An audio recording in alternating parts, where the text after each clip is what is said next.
వాడు లేతే శ్మశానాల్లో కూర్చుంటాడు, ఈ మీద పూసుకుంటాడు, చుట్టూ చూడబోతే జపాలు కట్టుంటది, మరి నడుము చూడబోతే పులి చర్మం కట్టుకుంటాడు. వాడు దేవుడు ఇంద్రమయ్య అంటే శివుడు వెలుగున సీమైన కొట్టదు, పరమాత్ముడు వెలుగున పామైన కరదు కదా. పార్వతీదేవి అడిగిందంట శివుడిని, అయ్యా ఇంత అందమైన భార్యను పక్కన పెట్టుకొని,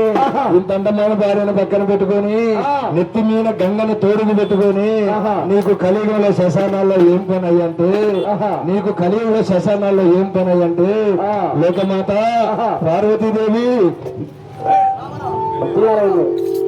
లోకమాత లేదమ్మా, కలియుగంలో శ్మశానాల్లో మనిషి బతికినంత కాలం, మనిషి బతికినంత కాలం నా పిల్లం, నా పిల్లం,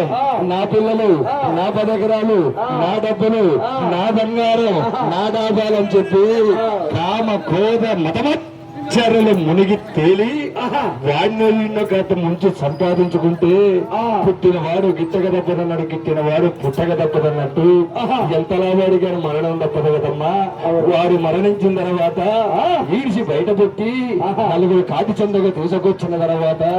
కట్టెల మీద వాడిని పెట్టిన తర్వాత కన్న కొడుకు తలకొరువు పెట్టిన తర్వాత పెట్టిన తర్వాత ఈ కపాలం పగిలిన తర్వాత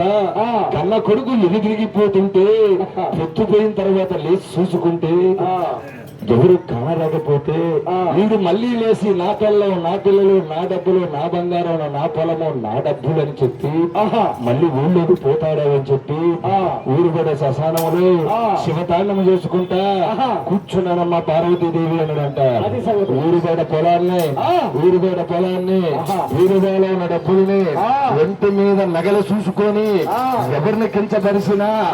ఎవరి గతులెట్టుండా ఈశ్వరుడి కనుక కైలాసములో కాపురమా, శ్రీశైలములో సింహధ్వరమా,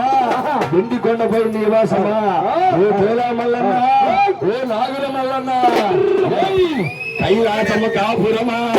శ్రీశైలం సింహధ్వరమా.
కన్నా